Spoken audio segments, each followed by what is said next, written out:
I have faced discrimination throughout my life, primarily because of my sister, who was always seen as the golden child.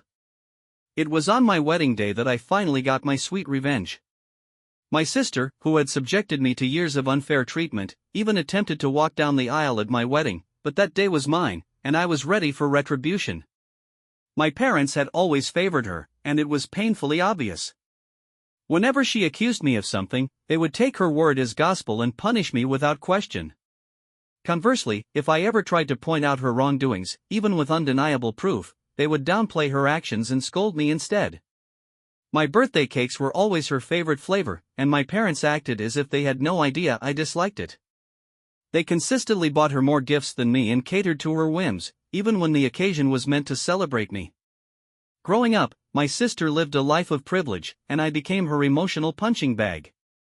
At first, she ignored me, but as we entered our teenage years, her behavior escalated. She lost all her friends, and I couldn't tell if they had abandoned her due to her mean nature or if they simply moved away. Regardless, I was never close enough to find out. My parents would boast about her achievements, conveniently ignoring any issues she faced, while they used my weaknesses as fodder for their taunts. I knew she had no friends because we attended the same school, and I could see her sitting alone. Meanwhile, I was relatively popular, and this only fueled her jealousy.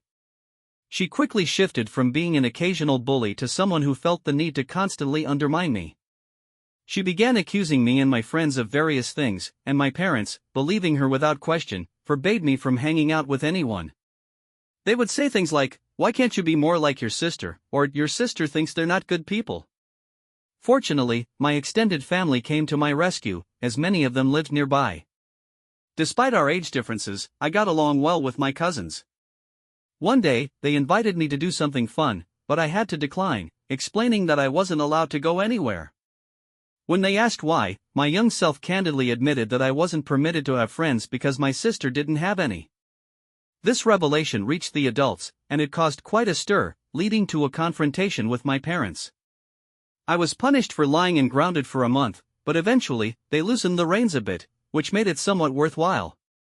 My sister eventually changed schools, likely because the embarrassment of our extended family knowing her true character was too much for her. My parents agreed to the switch, even though it cost more and was farther away. At her new school, she found friends but continued to ignore me, relishing the power she had over me. My life remained miserable. Her friends would come over and bully me, which my parents dismissed as mere teasing. I never had friends over because my parents were terrible hosts, and my sister would accuse them of stealing, which my parents believed. Despite this, I managed to grow close to my cousins, as my parents would never treat family that way. Then came my first boyfriend. I was hesitant to bring him home, but my parents insisted. One day, while we were separated, he came looking for me and told me that my sister had been flirting with him. She approached him in revealing clothing, batting her eyelashes, and began telling him how terrible I was while praising herself. He was understandably irritated and ran off to find me. Of course, my sister spun a different tale to my parents, claiming that my boyfriend had tried to flirt with her, and they believed her. My boyfriend wasn't perfect, but I trusted him for a bad reason. I was a teenager who had faced constant unfair treatment, and I was bitter and irritable. I disliked my sister just as much as she hated me. Now, let's talk about appearances, which I hadn't mentioned before because they didn't seem relevant. My parents were overweight and expressed their love through food, often offering more to eat or buying indulgent treats. My sister was also overweight, but I had always been slim, as punishment often meant no sweets or snacks for me. While personality is more important than weight, my sister's unpleasant demeanor and spoiled nature made her unappealing. Even her attempts at flirting were unsuccessful because she had never learned to work for anything. She simply demanded, and my parents obliged. Adding to my insecurities was the fact that she didn't look like a model, and my self-conscious teenage mind couldn't fathom why my boyfriend would want to cheat on me with her. My parents forbade me from dating anyone they deemed a bad boy. I tried to keep my relationship a secret, but it was difficult, and eventually, it ended. I found another boyfriend, but my sister accused him of flirting with her when he rejected. My mother clearly didn't expect my calm response and kept asking questions, perhaps hoping I would throw a tantrum that would give them an excuse not to pay for my college. But all I said was that I understood their position, thanked them for their concern, and left it at that. My father tried to push the same narrative, but I refused to show any emotion. After a lifetime of their poor parenting, I had no illusions about my education. I knew they would find a reason not to support me and would make my life miserable in the process. I never believed they would pay for my college if I worked and waited for my sister to graduate. I had been preparing for college for a long time. I didn't go out much, and my friendships were limited, which gave me plenty of time to study. I viewed college as my one chance to escape. When the time finally came, I worked tirelessly to secure a scholarship, not to an Ivy League school or a prestigious program, but to a decent course at a reasonable college with full funding. I knew my sister would despise it and would try to sabotage my efforts through my parents. So, I posted about my achievement on social media while also informing my parents, even forcing myself to thank them in the post. They couldn't stop me from going without facing questions from the family. Initially, they were proud and boasted about my scholarship, but I sensed my sister's influence creeping in.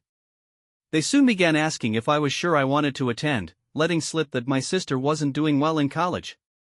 They claimed that because she was brighter and had better judgment than I did, I would suffer more.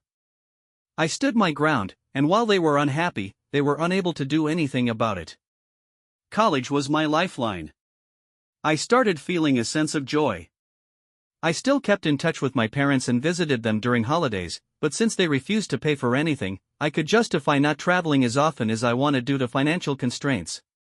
During this time, I avoided introducing any men to them, and my sister dropped out of college. I knew she hadn't graduated because they would have made a big deal about it. She returned home, paying no bills or rent, but my parents insisted it was different for her. She began working at the same company as my mother, clearly due to my mother's influence, and they treated it as a point of pride. Around this time, I met my husband. You know those people who say, if I were in that situation, I would have done something? My husband is the type who actually acts. I, on the other hand, am meek and often feel like a doormat in any situation, unable to sleep at night because I wish I had said or done something clever. I'm the type who cries when I'm upset. My husband, however, responds immediately. He enjoys drama and likes to resolve it.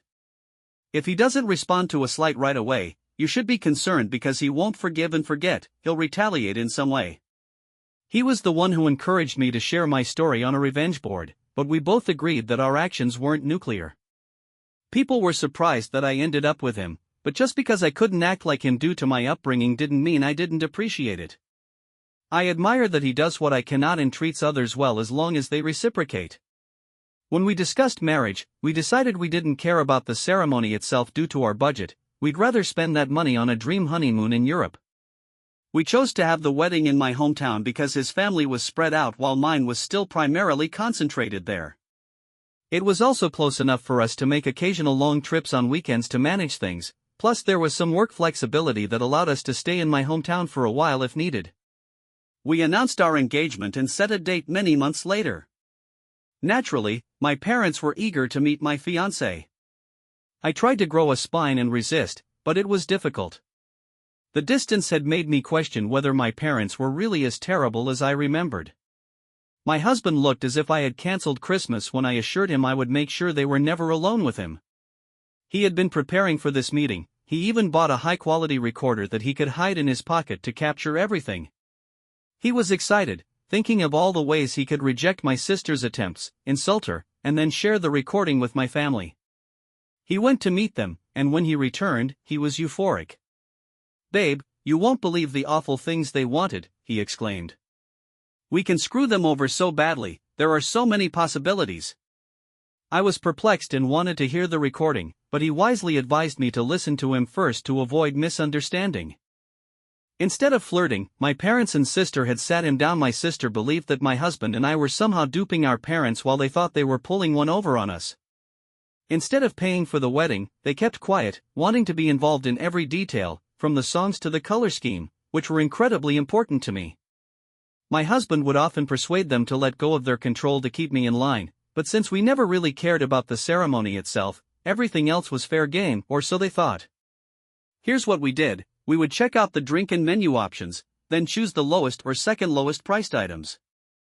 My husband would then covertly take my sister to try them out, sighing and lamenting, "It's a pity we don't want to abuse my parents' goodwill, so we won't get the best options." Cue my sister requesting that our parents pay for the best. My parents would then encourage me not to worry and offer to cover the most expensive options. We did the same thing with the photographer and flowers. My husband even gave my sister a bouquet of the flowers we wanted, then sadly stated that I preferred some other, less appealing flowers. My parents insisted we go with the flowers they liked and offered to pay for them. We encountered a small hiccup with the wedding outfit. My parents wanted me to wear an awful dress. Okay, it wasn't completely terrible, but it wasn't my style and wouldn't look good on me. We had planned to say yes and then not use it, but my mother sent me a message about it, creating proof of her insistence. I had to stand my ground and refused to text back. My husband went over to see what he could do. My sister suggested damaging my desired outfit so I would have to wear the other one, and he pretended to agree. Throughout this time, they maintained communication outside of text messages. We ensured this happened by having me respond to my sister when she attempted to message my husband. This solidified my husband's uncontrollable and neurotic assertions, so they trusted him and never put anything in writing. Some people might not like the idea of their spouse talking negatively about them to family, but I found it amusing. The thought of being portrayed as this domineering and dangerous person made me laugh, so I encouraged him to do it. I suppose I have a strange sense of humor. Oh, and my sister tried to flirt with him, but he was too conflicted to convince them he was on their side. My husband would pretend to share information without my knowledge, but he never mentioned that we had hired security. It was all very funny. My husband and I, who had seriously considered a courthouse wedding to save money for our honeymoon, ended up planning this lavish, expensive wedding while barely spending a dime. We called it back to compensate for my parents' mental distress. I believe my husband enjoyed the entire trip more than planning our wedding. I never thought I would see someone so excited about wasting an entire Saturday driving to discuss wedding preparations with his in-laws, but here we were. Soon, the big day arrived. My parents, sister, and husband devised a plan to wait until everyone was seated, as the bride is always late. They intended for my sister to arrive at that exact moment so I wouldn't notice her and could not stop her. She would walk down the aisle, and by the time I realized what had happened, it would be too late. As for my outfit, we preserved some of the excess fabric from the adjustments. My husband brought something to my parents' house, where my sister still lived, and showed them as proof that he had torn the dress. He claimed he needed to return to me because I was upset and wanted to calm me down, saying he would see them at the wedding. We made every effort to conceal our true security. When the guests and my parents arrived, all they saw was a woman with a list of names to check. We didn't reveal the actual security until my parents were settled in. A guy dressed like a bodyguard was instructed not to let my sister in, and we offered him a generous tip to keep our instructions private. Finally, the moment arrived. My parents received a text indicating that my sister was less than 5 minutes away, so my father signaled for the ceremony to begin. My bridesmaids had been trained to follow his lead, so they did so without consulting me. After they had all taken their seats, my father waited at the door for me. During this time, a friend who wasn't in the wedding party texted me to get ready in case my husband or bridesmaids began messaging. My husband's ally was just as ready to create drama as he was, and she didn't mind not being a bridesmaid. As soon as my father took his seat, the bridal song began. The doors opened, and I walked in. My father was stunned to see me. He tried to glance behind me but couldn't see the venue door from our position, so that everyone could hear and spread the word. Then she said, "I will go and check," and dashed away. We had planned this so that she could create confusion with the guards and prevent my father from returning to interrupt the ceremony. Eventually, my mother also left to join the chaos. At this point, my husband's father rushed over and grabbed my arm, having been advised that he might need to intervene. His desperate dash made me smile as I walked down the aisle, surrounded by whispers about what was happening. Some guests had even left to check on the situation. When I reached my husband, everything was okay. He consoled me, joking that my sad expression was so genuine I deserved an Oscar. He assured me he would handle my parents for their actions. We married without any further complications, and my parents did not return. I watched several people leave and come back during the celebration, but no one dared to tell me what was going on.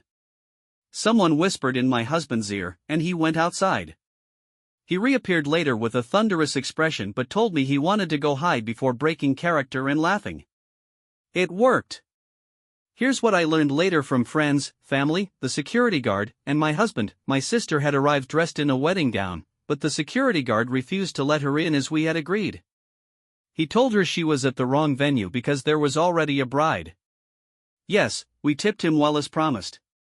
My father threatened him with the police, claiming he had never heard of him and couldn't possibly be working there. The security guard agreed to call the police because he was hired by us and was only doing his job.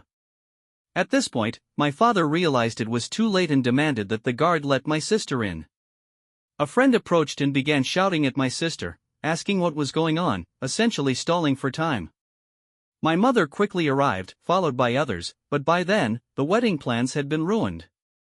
My parents could only do damage control at this point because everyone who found out was shocked that they would try to pull something like this. People began screaming and berating them.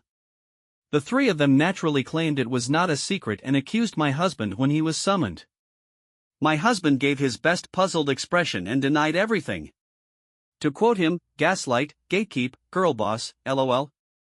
He denied ever consenting to such a ridiculous scheme. When they insisted he did, he asked for proof, which they couldn't provide. All the text discussions they could show were about typical wedding decisions. My sister was scream-crying and sitting on the floor, kicking her legs like a toddler. My father looked like he wanted to hit my husband, but security and others pulled him back. Naturally, they claimed they had no proof because my husband had instructed them not to text. My husband chuckled and said, "Wow, how convenient, huh?" He then blasted them for being terrible parents and claimed he wasn't going to let their foolish plans and lies ruin his wedding before returning to me. Nobody believed them. The venue had cameras, but they wouldn't show me the footage because it was exclusively for security. However, some guests filmed portions of the spectacle, and it was entertaining to watch my dad and sister being pulled apart by everyone who came to see the drama unfold. After years of being accused and not believed, witnessing them suffer the consequences of their actions was one of the best wedding gifts I could have asked for. My mother was crying, my father was turning from purple to white, and my sister remained on the floor, wailing and shouting. They claimed my husband was involved, but people questioned why he would agree to such a thing, why there was no evidence, and why they wanted my sister to do this at my wedding. They had no satisfactory responses and were eventually ordered to leave, having no choice but to comply. My father supposedly had to haul my sister up because she refused to leave the ground. No one said anything to me all night.